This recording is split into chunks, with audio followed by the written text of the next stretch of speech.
Hello, and welcome to the Table and Well podcast. I'm Tennyson. And I'm Janelle.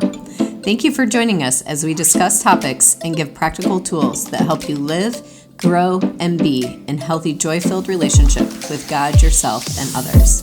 For more information and resources, or if you're looking for coaching, connection, and community, please visit tableandwellco.com. We hope you enjoy this podcast.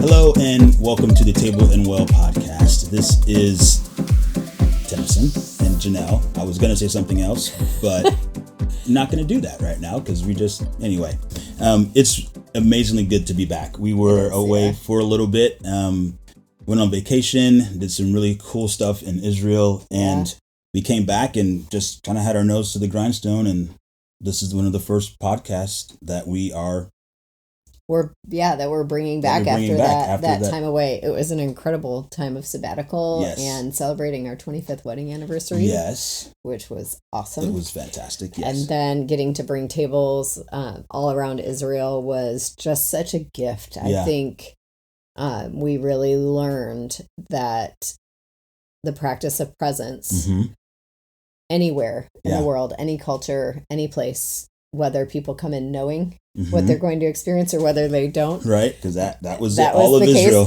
All of Israel. That the Lord really right now in this season seems to be really intent about inviting people to his table. Yeah. To be seen and heard and known by him and by other people. Yeah. And so us getting to bring that gift to Israel was something I think that will mark us for the rest of our lives and probably isn't the last time. No, it's not the last time at all. No. But one of the things that we did when we went on our trip was we said, we wanted to listen to something, find some books, find something to kind of keep our mind going as we were enjoying where we were. And one of the books that we started to read or that we read and listened to, actually we listened to it because we do audiobooks, was called With by Skye Jatani. And some of the concepts in there and was really spoke to where we were at and some of the things that we were walking through and seeing in different places. Yeah.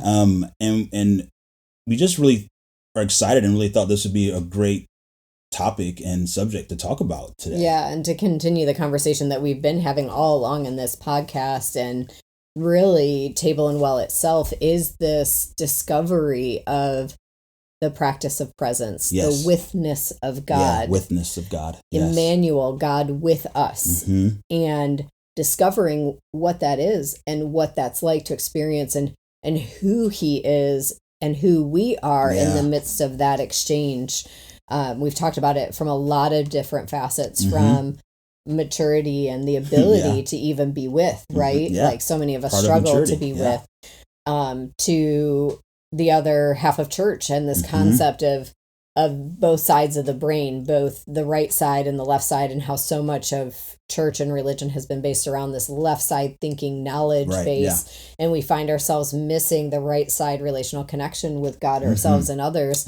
And how do we be with? We can't be with through information. It doesn't seem to be working. And so we've just had these, and then we've talked about the table and really a lot of those descriptions of what has the table been for you has been about this experience of with. And so when we happened upon a book that that was titled With, we thought, let's take a peek. Let's take a look at this. And it's really neat because in all of the things that you're talking about, one of the things that I think is prevalent over that is how do we relate to each other and how do we relate to God? Right. And that's what this book is all about. Right. It's really about a book about how we relate to God. Even better yet, it says, how do we relate with God? Yes. And so it's really exciting. It's really powerful. I'm going to read a quote from the book. I'll read a couple today, but just as a basis of our conversation. Eden was designed to be a collaborative environment where creator and creatures work together for a common goal. Eden is best understood as base camp from which the man and woman work to extend God's garden to encompass the entire earth. They were intended to partner with God as his representatives and agents on the earth. The man and woman were instructed to rule over the earth on God's behalf and cultivate the order, beauty, and abundance of Eden in every corner of creation. This is the basis for the first command in the Bible: fill the earth and subdue it. Wow. Mm-hmm. It's a really rich, yeah. And he's used some really great words here, and this whole book is written in that type of storytelling, versus fact telling, which I love, because so much of this is about experience and not just about a concept, right? Yeah. And so we find that what he's establishing here is really this, and we've talked about this too on the podcast, just this beginning idea of really what we were meant to do was to live and dwell with him and with each other. Yeah. And that he gave us authority to rule the earth and to rule one another. Rule seems like a kind of word, like rule each other, and maybe say authority over one another and with one another, right? Like it wasn't like Adam, you're king, and you're now and the earth is under us as humans, but he's also given us this authority with one another and humanity. Yeah. We've really been in these last few weeks encountering just the heartache of living on an earth with humans. The human experience, right? The human journey. And its great losses and its great tragedies and its great complications of things we don't understand. And part of what we begin to look for in those times and those seasons when things don't seem to make sense in the world or sense in our lives is we're like, well, I thought God should have, I thought God would have done this or should have done this. And in this book he establishes and kind of clarifies some of those, what he calls postures that we find ourselves in our relationship with God, that we tend to really call on in those moments. We're operating from them every day, but then when the humanness and the fallenness of this world kind of surface in our lives and create pain, then really we want to know. Well, and we want to know, we want the other end of what we think we're doing.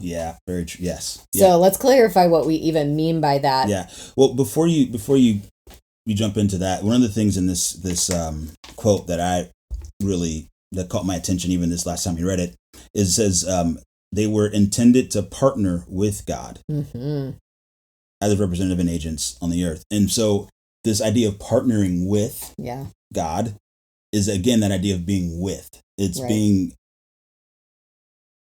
including him in everything that we're doing. And because of life circumstances, fears and things like that, even in the garden, there was this point where we got away from that.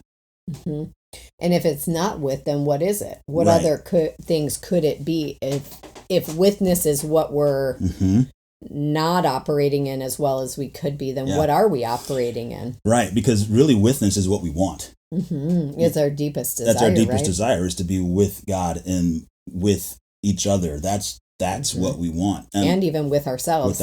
Which is really interesting. And we're not going to go here. This is just an intro, but I'm even thinking of these different postures of how we posture with other people as well. As we unfold some of this, you'll maybe begin to hear and see some of those parallels. In that space. Too, or even with ourselves. Very true. Interesting. So it's interesting because in our attempt to connect back to God, connect back with ourselves, to find safety and security, because those are things that we're longing for. We have found ways to relate to God that are not really healthy, even though they may on the outside look like they're healthy. They look like they work. They look like they feel like they work. They may be things that we've been taught, showed, modeled, all of those things, but it's not quite right. Yeah, but when we go to call on them, they don't really work. Right. Yeah. And so let's talk about, let's lay out what those things are, so we quit talking about them. About things. So this is from the book from Sky Jatani, which I don't know if we said that. Sorry. Yep, all right. Well, just to re-clarify. So he talks about 5 postures, and we're already talking about this with posture that has been stirring in us for so long. But there's 4 others, and they are over, under, from, and for. Yeah. So living under God, life for God, life over God, life from God. Different order than what Janelle said, but But you get the idea. So let's define those. This podcast here is meant to be just an intro to these concepts, and then we're going to spend the next few podcasts digging into them one by one and unfolding them. Yeah. So let's start with life under God. So life under God. So this posture is characterized by the belief that one's primary calling is to live under divine rule in order to avoid divine calamity. And so this thought of I am under God in the way that if I do this, then I'll get this. So we see this happening even in us traveling across Europe. So much of ancient history is built around this idea of gods. And if I appease the gods, and if I serve the gods, and if I do the offerings and the sacrifices, then the gods will do something for me in return. And if I'm not getting this return that I need, if the sun isn't shining, if the women aren't fertile, if whatever, it's because we haven't done what the gods have expected. Yeah. And so we or really... they're mad at us, or they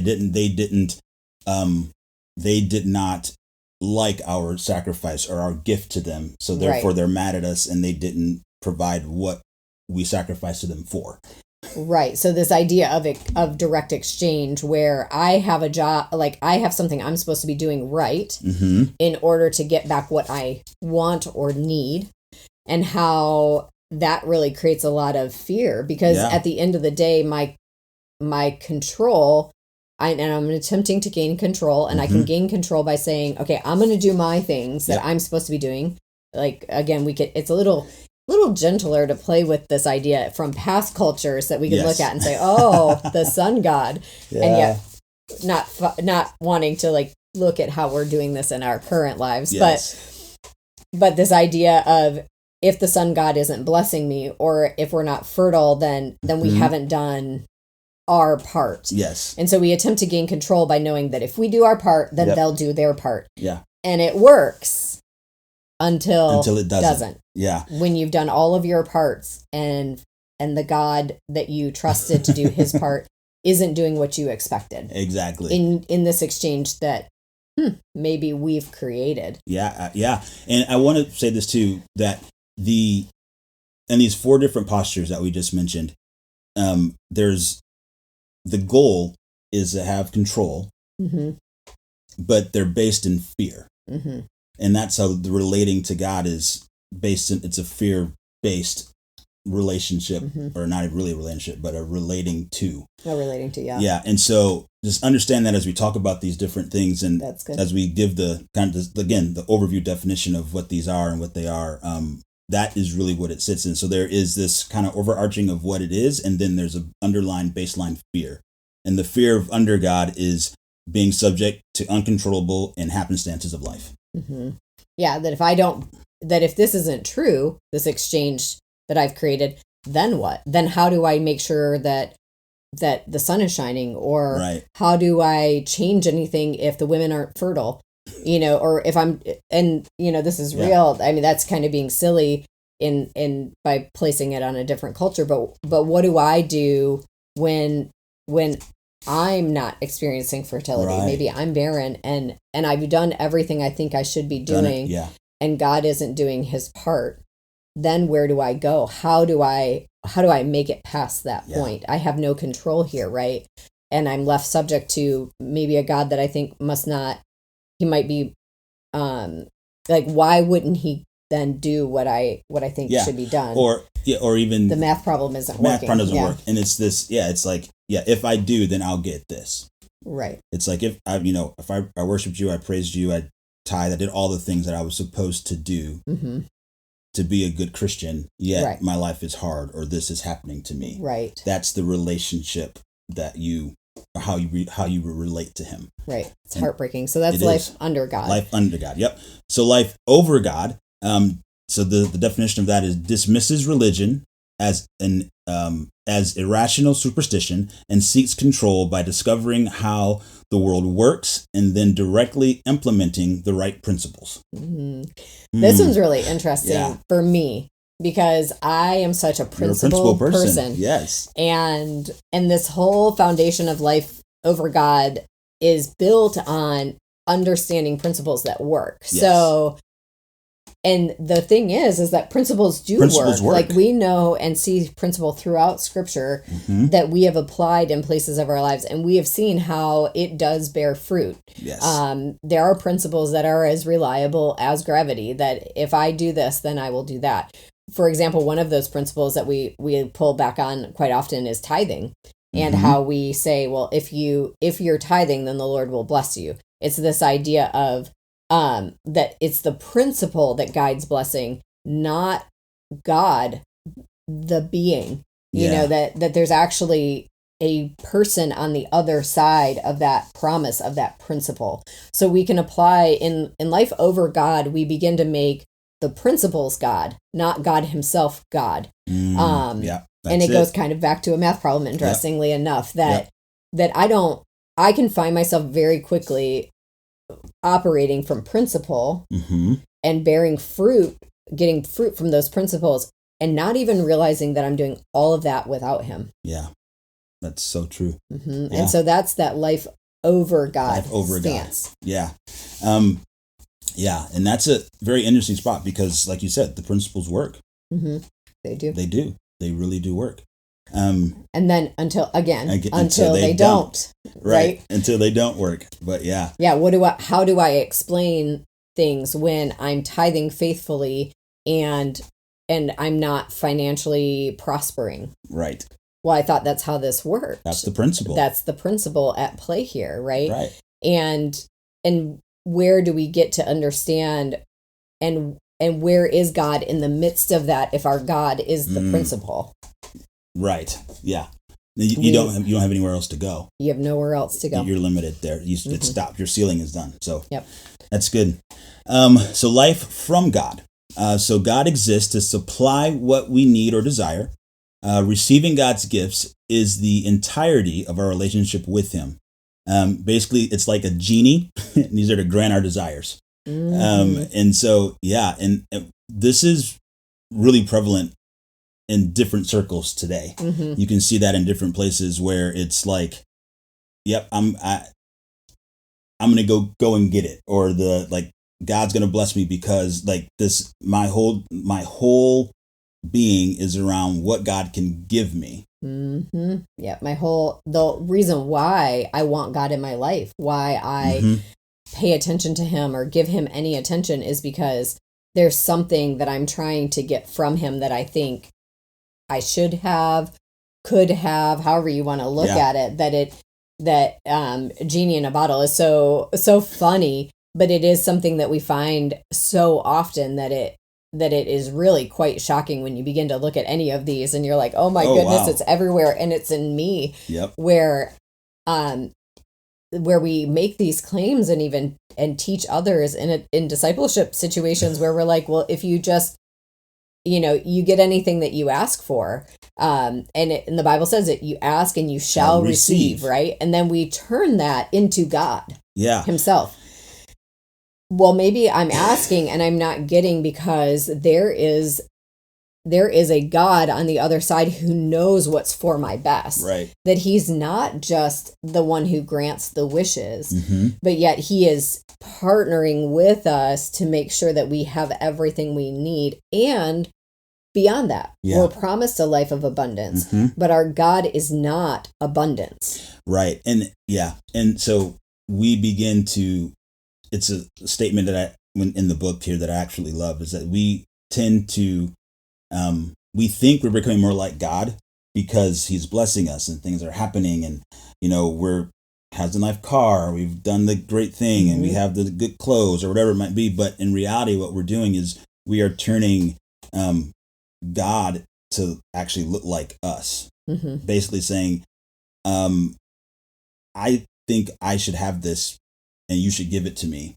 But you think God should give it to you because you actually want it, not because it's what God actually wants to do for you. Right. You think God is the person who should give the nice cars. Right. So you turn God into the God who gives nice cars. Right. Yeah.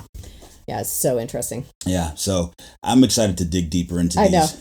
Because we're really scratching the surface. I know, we're just scratching. So the last posture of the ones of that we kind of how we relate to God is the living for God. And this one, is everywhere. And so this one looks like this. God is disappointed if you're not on mission. We are either on mission, the object of the mission, hindrance to the mission, aid to the mission, or you're the fat Christian that just should be on a mission. I'm just reading what it says. That's out of the book. Anyway, but mission becomes the center of your life. Yeah. A task to accomplish. Yeah. And your whole validity of existence, right? Like, we begin to get really tied up in this concept of if you're not doing for God, then are you even a Christian? Right. Do you even believe in him if you're not doing something that is mission-minded, aka giving your life away, burning out? Yeah. All of this. And again, this is another, each one of these you can do completely without God. And I would bet that most of the people listening are like, yeah, been there. Been like there, that's where that. burnout occurs, is when we have made doing things for God our God. Our God. Yeah. And we have left him out of that whole scenario where we have literally given it all away, paid the price, right? Like, and some of this is very much things that have been taught in the church of, if you're not paying the price, if you're not giving it all away, if you're not sacrificing, then you're not really living for God. Yeah. What have you done for him? Your whole existence and your worth is based on what you've done for him. Yeah.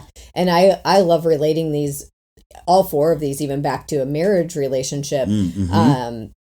Because it becomes so clear when, and I think it's clear anyway, but it's extra fun to layer it into a marriage relationship of, if I lived my life for Tennyson, then what kind of marriage would that be if everything I did was for him and none of it was actually with him?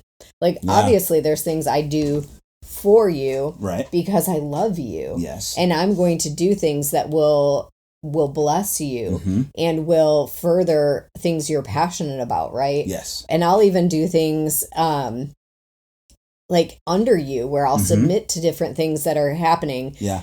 And it's all out of this, and we've talked about this before, this idea of not out of responsibility, but out of response to the love we have for one another. And that's what we're getting at here, is to extend this conversation of, what does it look like to live life with God? Not from these postures that have been created, that we've been taught, that actually have led us down a road where we end up discovering that we've done much without him, when the whole point was Emmanuel, God with us, to do life with. And in those moments where we've mentioned, each one of these postures, other than with, causes us to end up at a road that, when it's tried and when life is hard and when the brokenness of humanity comes to the surface, the only thing we really have left is Emmanuel, God with us. Yeah. But if we don't know how to access that and live in that, then we're stuck. Then we're really stuck. We're really, really stuck. And it's crushing. It's crushing to have this type of other posture relating with God, that when we most need him to come through on the other side of over, under, from, and for, he's not showing up like we expect. Yeah. And he never promised any of those things. We have somehow kind of created these, again, like you said in the beginning, these attempts to gain control and to find safety and security in our lives. That's what Which is understandable, when safety and security, as we've come to know, is knowing that we are not alone, knowing that someone is with us and that they're glad to be with us no matter what. And that's what we're coming back to in this conversation. Yeah. And I want to say this too, as far as these different four postures, we can actually do all of these things in and of themselves. They're not bad. Right. They're not wrong. I mean, yes, we want to do the things that will draw us closer to God. We want to spend time with him. We want to have that devotion. We want to know his him. principles. We want to know his principles. Like, we want to live by his principles. Right. Like, we want to do things for him. Like, we want to go out there. And And he is a God, biblically. I mean, he is a God that he's a father that gives good gifts. Right. He wants to do that for us and with us. But when we attempt to do any of these things, these ritualistic things or these things that we mentioned here without him, right, that's when it goes south. Yes. It's the idea of when the posture itself becomes God. Yes. And God himself is actually left out of the equation. You've been listening to the Table and Well podcast. New episodes stream every Tuesday. To begin your journey to relational health, go to tableandwell.org/IRH to join our Intro to Relational Health Lab. This is our free 4-week mini course where you will learn skills and practices that will transform the way you engage with relationships. So for more information or resources, go to tableandwell.org.